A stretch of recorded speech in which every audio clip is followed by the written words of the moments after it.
This is the Module 6 skills test, and it's about sunspots. And speaking of which, there are some sunspots showing up right there on the sun. Those dark spots are sunspots. And notice that there's a line here. It's kind of like a line of longitude, just as a point of reference for you, and that'll help you answer the first question as long as you know something about the sun's rotation.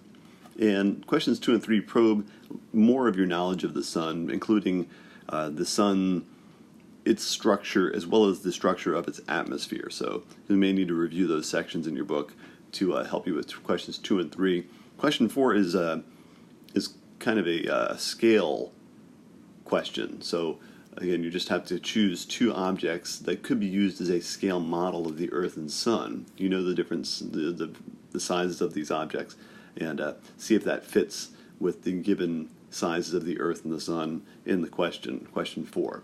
Question 5 has to do with the moon's orbit around the Earth. You're shown that, again, we see this distance here is written out there for you, and you're also told what the sun's diameter is.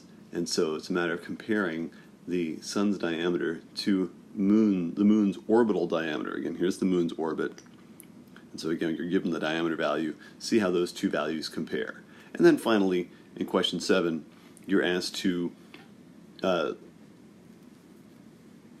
essentially choose whether these various descriptions match either a solar minimum or a solar maximum.